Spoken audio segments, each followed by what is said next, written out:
दोस्तों, शादी की रात ही पति ने अपनी पत्नी से बच्चे की फरमाइश कर दी। उसके बाद पत्नी ने जो किया उसे जानकर आपके होश उड़ जाएंगे। तो चलिए दोस्तों, देर न करते हुए चलते हैं कहानी की ओर। मगर उससे पहले आप सबसे मेरा गुजारिश है कि अगर वीडियो पसंद आए तो वीडियो को लाइक करके चैनल को सब्सक्राइब जरूर कर दीजिएगा, ताकि मेरा मनोबल बढ़े रहे। तो चलिए चलते हैं कहानी की ओर।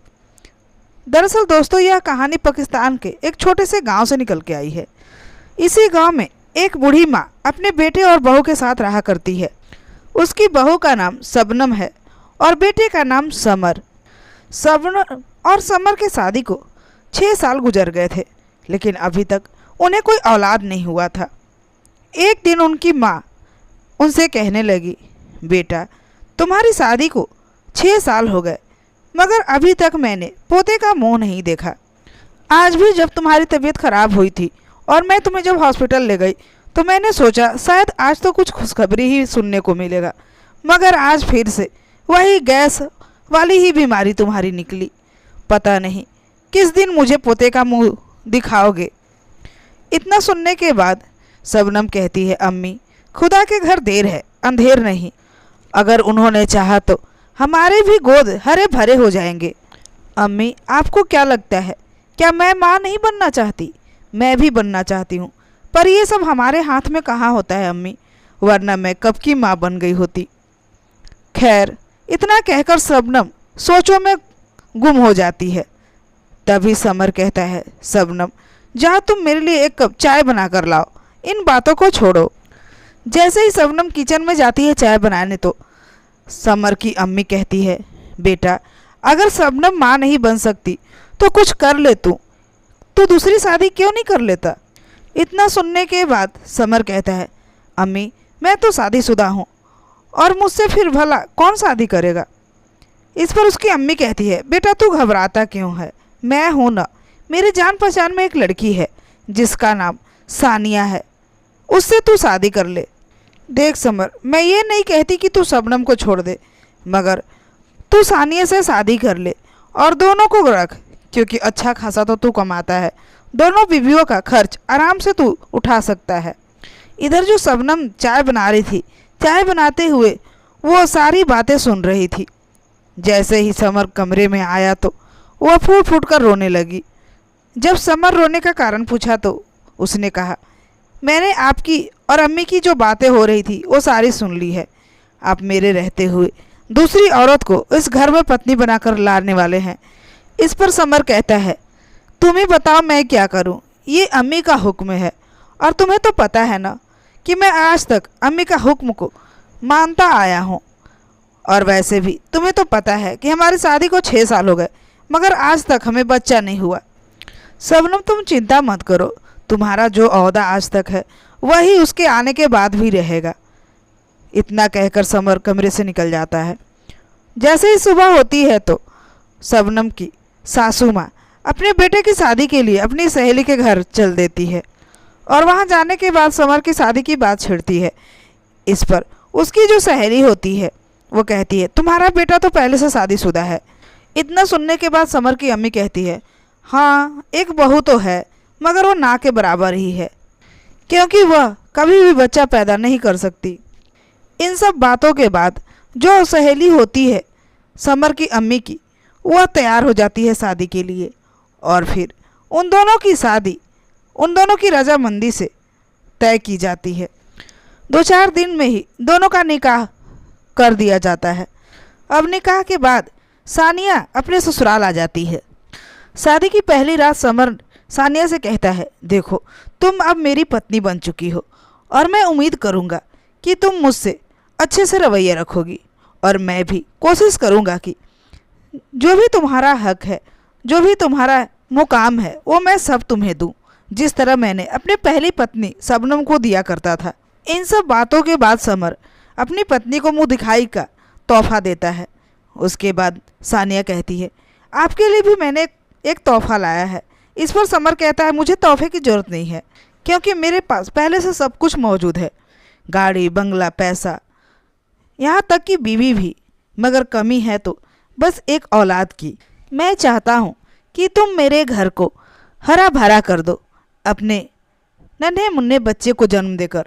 इतना सुनते ही सानिया कहने लगी, देखो जी, मैं आई हूँ किस लिए, मैं ज़रूर आपकी इस ख्वाहिश को पूरा करूँगी। अगली सुबह शबनम जल्दी से उठकर सबके लिए नाश्ता बनाई और फिर आवाज़ लगाने लगी, नाश्ता बन चुका है। अब शबनम की सासू माँ आकर टेबल पर बैठ गई, मगर अभी तक उसका शौहर और सानिया नहीं आए थे। यह देखकर उसकी सासू माँ बोली, अभी तक दोनों जगे नहीं क्या? थोड़ी ही देर में समर कमरे से निकल कर आया और कहा, अम्मी मैं बाहर जा रहा हूँ। उसकी अम्मी बोली, बाहर क्या करने जा रहे हो? तब समर कहता है, अम्मी मैं आपकी दूसरी बहू के लिए नाश्ता लाने जा रहा हूँ, उसे आज कचौड़ी जलेबी खाना है। इतना सुनने के बाद उसकी अम्मी कहती है, ठीक है बेटा, उसका जो जी कर रहा है वो खिला दे लाके। अब दोपहर का भी खाना शबनम ने बना दिया था, सबके लिए खाना लगा दी। सभी खाना खाने लगे। इस पर सानिया बोली, तुम क्यों सर पे खड़ी हो, तुम भी बैठकर खाओ हमारे साथ। इतना सुनने के बाद शबनम कहती है, मैं सबके खाने के बाद ही खाना खाती हूँ, इसलिए आप लोग सब लोग खा लो, मैं बाद में खा लूँगी। इन्हीं बातों को लेकर सानिया और शबनम में नोक-झोंक शुरू हो जाती है। इसको देखकर समर कहता है, चलो ठीक है, चुप हो जाओ, खाना खाने के बाद हम कहीं घूमने चलते हैं। इतना सुनने के बाद शबनम कहती है, मैं घूमने नहीं जाऊंगी, मैं नहीं चाहती कि दो लोगों के बीच में कबाब में हड्डी बनने जाओ। अब समर सानिया को लेकर घूमने निकल जाता है। जब घूमने जाते हैं तो सानिया कहती है, आपने शबनम को हमारे साथ चलने को क्यों कहा? मुझे वो औरत बिल्कुल पसंद नहीं है। इस पर समर कहने लगा, देखो वो मेरी पहली पत्नी है और तुम मेरी दूसरी पत्नी हो, यानी कि दोनों ही मेरी बीवियाँ हों, इसलिए मैं दोनों को बराबर हक देना चाहता हूँ। अब सानिया समर के शादी का भी 2 साल हो गया, मगर आज तक सानिया अभी तक माँ नहीं बन पाई थी। अब सानिया बहुत ही ज़्यादा टेंशन में रहने लगती है, क्योंकि उसे लगता है अगर मैंने औलाद पैदा नहीं किए तो समर मुझे तलाक दे देगा। इन्हीं सोचों को लेकर जो सानिया होती है वह हर रोज़ पेट दर्द का ड्रामा करने लगती है। ऐसा दिखाती है जैसे वो उम्मीद से है। अब उसके इस ड्रामे को देखकर उसकी जो सासू माँ होती है वह उसे एक डॉक्टर के पास दिखाने को ले जाती है। जिस दिन सानिया को डॉक्टर के पास दिखाने ले जा रहे थे, तभी शबनम की चीखने और चिल्लाने की आवाज़ आने लगी। उसकी चीखने की आवाज़ सुनकर समर कहता है, अम्मी आप सानिया को देखो, मैं शबनम को देख के आता हूँ, उसे क्या हुआ है? इस पर उसकी अम्मी कहती है, छोड़ो ना बेटा, उसका तो रोज़ का ही पेट दर्द और गैस का समस्या रहता है, तुम सानिया को लेकर हॉस्पिटल चलो। शबनम को तड़पता हुआ छोड़कर समर सानिया को लेकर हॉस्पिटल चला जाता है, मगर वहाँ जाने के बाद सानिया ठीक हो जाती है। अब वो घर आते हैं। घर आने के बाद समर चुपचाप शबनम के कमरे में जाता है और समर शबनम से कहता है, अब तुम्हारी तबीयत कैसी है? इस पर शबनम कहती है, आपको इससे क्या फ़र्क पड़ता है कि मेरी तबीयत कैसी है? आपने तो मुझे तड़पता हुआ छोड़कर बाहर चले गए। इतना सुनने के बाद समर कहता है, तुम्हें दिक्कत क्या है? गैस का ही तो प्रॉब्लम है, घर में दवा थी, तुम वो ले लेती। अब शबनम कहने लगी, आपको तो मुझसे प्यार ही नहीं, आपको तो सिर्फ सानिया से प्यार है, तभी तो आपने मुझे इस तरह से तड़पता हुआ छोड़कर जाना सही समझा। अब इन बातों के बाद समर कमरे से बाहर निकल जाता है। अगले दिन उनकी जो फैमिली डॉक्टर थी जो सानिया का चेकअप की थी, वह रिपोर्ट लेकर घर आती है।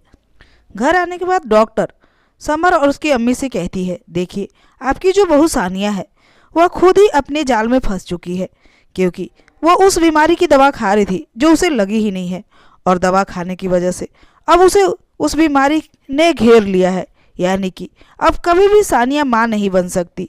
इतना सुनने के बाद समर की अम्मी बेसुध होकर सोफे पर बैठ जाती है और सोचने लगती है, यह सारी बद्दुआ मुझे शबनम की वजह से लगी है, क्योंकि मैंने अपनी पहली बहू को बहुत दुख तकलीफ दिया है। समर और डॉक्टर साहब और उसकी अम्मी आपस में बातें कर ही रहे थे, तभी शबनम की चीखने की आवाज़ आने लगी। उसकी आवाज़ सुनकर डॉक्टर बोली, ये कौन चीख रहा है? तब समर कहा कि वो मेरी पहली बीवी है। इस पर डॉक्टर बोली, अगर आप इजाज़त दो तो मैं उसका भी चेकअप कर लूँ। इस पर समर कहता है, हाँ ठीक है, आप जब आ ही गए हो तो शबनम का भी चेकअप कर ही दो। डॉक्टर जैसे शबनम का चेकअप करती है तो वो बहुत ज़्यादा खुश हो जाती है और कहती है, समर जी बहुत ही बड़ी खुशखबरी है, यह 3 माह की प्रेग्नेंट है और आप बाप बनने वाले हो। और उसकी अम्मी को कहती है, आप दादी बनने वाली हैं। ऐसा कर रहे, आप इसे मेरे क्लिनिक पर लेकर आए ताकि मैं इसका सारा टेस्ट कर लूं। इन बातों को सुनने के बाद समर की अम्मी बेहद खुश हो जाती है और खुदा का शुक्रिया अदा करती है कि खुदा ने मेरी सुन ली। अब मेरे आंगन में मेरे पोते का किलकारी गूंजेगा। अब समर कहता है, मैं जरा सा सानिया के कमरे में जा रहा हूँ। तो शबनम कहती है, जी ठीक है, अब जाइए, अभी आपकी ज़रूरत वहीं है। जब समर सानिया के कमरे में जाता है तो देखता है कि वह रो रही है और अपने कपड़े पैक कर रही है। यह सब देखने के बाद समर कहता है, सानिया तुम कहाँ जा रही हो? वह कहती है कि मैं हमेशा हमेशा के लिए आपके जीवन से जा रही हूँ, क्योंकि मैंने शबनम को बहुत बुरा भला कहा है, उसी की सज़ा मुझे मिली है। इतना कहने के बाद सानिया शबनम के कमरे में जाती है और उससे माफ़ी मांगती है और कहती है, मुझे माफ़ कर दो, मैं अब तुम्हारी ज़िंदगी से दूर जा रही हूँ, क्योंकि अब इस घर में मेरे लिए कोई जगह नहीं है। यह सब सुनने के बाद शबनम कहती है, तुम ऐसा क्यों बोल रही हो? तुम समर जी की बीवी हो और मैं चाहूँगी कि तुम यहाँ मेरे साथ ही रहो।